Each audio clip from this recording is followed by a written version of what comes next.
ng reklamo ang House Committee on Justice sa mga dating opisyal ng Malacanang sa kalakaran dyan po sa New Bilibid Prison. Pero imposibleng di raw alam ng Malacanang na may nangyayaring concert at bentahan ng droga sa loob ng Bilibid. May ulat on the spot si Tina Panganiban Perez. Tina?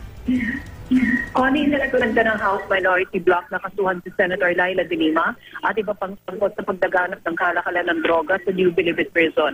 Sa dissenting report na inilabas ng minorya ngayong araw, nakasaad na pwede raw kasuhan si de Lima bilang protektor o counselor ng drug lords na pwedeng parusahan ang pagkakakulong ng 12 hanggang 20 taon at multang 100,000 hanggang 500,000 pesos. Benefiting from the proceeds of illegal drugs na pwedeng ikatanggal ng opisyal at maging dahilan ng habang buhay ng disqualification sa pag-ampo sa gobyerno, direct bribery na may parusang prisyon mayor o kulong na 6 to 12 years at multang katumbas ng tinanggap na suhol, indirect bribery na may parusang prisyon correctional o kulong na 6 months, at paglabag sa Anti-Graft and Corrupt Practices Act na pwede rin ikatanggal sa pwesto. Ayon kay House Minority Leader Danilo Suarez, isusumite nila sa Kamara ang naturang dissenting report pagbalik ng Kongreso mula sa bakasyon matapos ang undas. Di na raw ito kailangang pagbotohan sa plenaryo. Bahala na rin daw ang ehekutibong umaksyon dito. Alam daw ng minoryang may mga nagsampa na ng reklamo laban kay De Lima, pero iba raw ang bigat kung nagrekomenda ang Kongreso.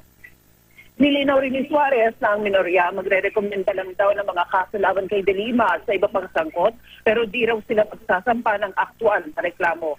Ayon kay Kabayan Representative Harry Roque, na miyembro ng minorya, magiging inutol daw ang Kamara kung di ito magre-rekomenda ng mga kaso dahil pagtaliko daw ito sa kanilang oversight function. Sa pagkakaalam ni Roque, ngayon lang nagkaroon ng dissenting report sa findings ng isang komite sa Kongreso. Sagot naman ni ako, Bicol Representative Rodel Batocabe, na miyembro ng House Committee on Justice at ng mayorya, ang pakay ng investigasyon ng Justice Committee ay in aid of legislation. Hindi raw trabaho ng Kongresong pag-aralan ng bigat ng mga ebidensya at testimonya ng mga saksi sa mga pagdinig dito. Judicial function daw ito. Bahala na raw ang Department of Justice kung kakasuhan si De Lima at iba pang sangko. Connie? Maraming salamat, Tina Panganiban Perez. Hindi naman nababahala si Senator Laila de Lima sa rekomendasyon ng House Minority Bloc na sampahan siya ng reklamo kaugnay ng drug trade sa Bilibid. Paniwala ng Senadora, hindi totoong oposisyon ang minority bloc ng Kamara na naglabas ng dissenting opinion o dissenting report. Karamihan daw sa mga miyembro nito ay may kanya-kanyang agenda. Hindi nga raw binusisi ang mga magkakaibang payag ng mga testigo sa mga ginanap na pagdinig ng House Committee on Justice. Hindi rin daw siya magpapatinag sa supplemental affidavits na inihain ng VACC sa DOJ. Muli ring iginit ni De Lima na inosente siya sa mga akusasyon laban sa kanya. Nihanda na rin ng Senadora ang kanyang mga abogado at posibleng counter charges laban sa mga nag-aakusa sa kanya sa drug trade. Tumanggi muna ang Senadora na magbigay ng detalye kung ano mga posible niyang isampa. Bring them on. Ano na naman ba yan? Supplemental? Sana naman kaya nila napulot ang mga so-called evidence na naman. They will find nothing about the so-called drug money. Why? The answer is very simple. Because I'm not at all involved. Kasi yung mga lumabas sa House inquiry na yan na tinuturo ako na recipient ng drug money di umano ay talagang malaking kasinungalingan. Kain naman ng resolusyon si Senator Laila de Lima para paimbestigahan sa Senado ang legalidad ng pagpasok ng Pilipinas sa mga kasunduan kasama ang ilang Chinese company. Ayon kay de Lima, dapat malaman kung ano ang terms ng kasunduan ng Pilipinas at China tungkol sa mga proyekto sa Pilipinas. Kahapon, nagbabala si Kabayan Party List Representative Harry Roque laban sa mga kaduda-duda o manong kumpanyang Chino na kasamang pumirma sa Memorandum of Understanding. Isa sa mga kumpanyang ito ang China Communications Construction Company o CCCC. Ang naturang kumpanya ay na-blacklist na raw ng World Bank matapos umanong masangkot sa anomalya ang subsidiary nito na China Road and Bridge Corporation. Sa pang Memorandum of Understanding na pinirmahan sa China ay kaugnay naman ng Cebu International and Bulk Terminal Project. Pinirmahan ito ng isang Pilipinong kumpanya at CCCC Dredging Company na minsan nang napabalita nakasama raw sa mga gumawa ng artificial island ng China sa pinagagawang teritoryo sa South China Sea. Sinusubukan pa naming kunin ang panig ng administrasyon tungkol dito. Dapat dumadaan din yan sa public bidding. The fact na may mga pinangalanan ng mga ilan-ilan na mga Chinese firms and may mga in-identify na sila na mga projects. And hindi ako,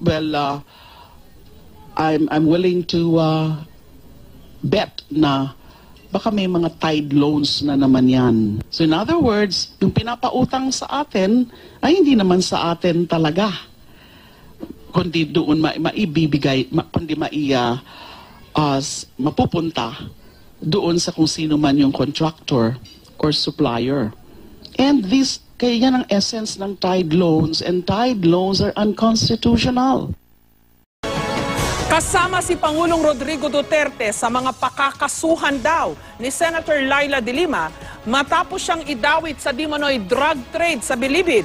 Pinaiimbestigahan din daw ng senadora ang kasunduang pinasok ng Pangulo kasama ang mga di-umano'y questionableng Chinese companies. May report si Tina Pangaliban Perez. Magkakasunod man ang pagdinig sa Kamara kaugnay ng umano'y kalakalan ng droga sa Bilibid at ang umano'y pagkakasangkot dito ni Senator Laila de Lima, walang inilabas na rekomendasyon ng House Committee on Justice para sampahan ng kaso ang senadora. Hindi ito tanggap ng ilang mambabatas. Ayon sa minorya, patong-patong na kaso ang pwedeng isampa laban kay de Lima base sa alegasyong naging protektor siya ng mga drug lord at nakinabang pa sa bentahan ng droga. Kung mapapatunayan, pwede raw makulong ang senadora ng hanggang 20 taon, matanggal sa pwesto at madisqualify sa pagkakaluklok sa anumang pwesto sa gobyerno. The very office that's supposed to guard and protect this country against hideous acts of abuse and crime is the Department of Justice. Ay paano ko ang secretary on these allegations of several witnesses saying na ikinabang dito sa industry, how will she stop it? Obvious na pinagkakakitaan niya ito. Bukod kay de Lima, wala nang binanggit na iba pang pangalan ng dissenting report ng House Minority. Pero may iba pa raw dapat managot, batay sa testimonya ng mga tumayong witness.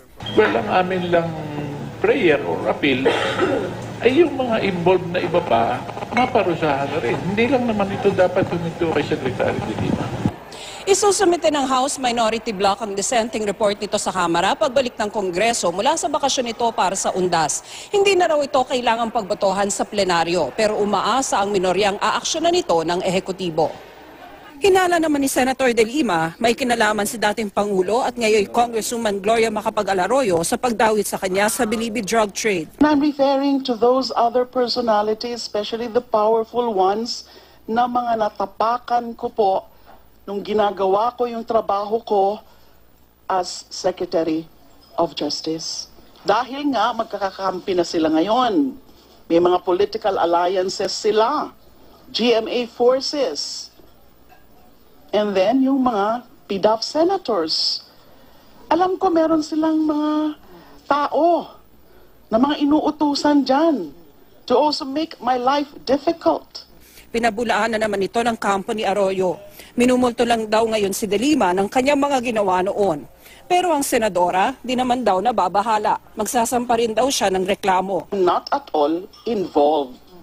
Kasi yung mga lumabas sa House inquiry na yan na tinuturo ako na recipient ng drug money di umano ay talagang malaking kasinungalingan. Meron naman talagang pinaplano na ang legal team ko. Although I was advised na wag na muna ko pong sabihin exactly kung ano yung mga legal actions na yan. But we have managed to already constitute the volunteer legal team.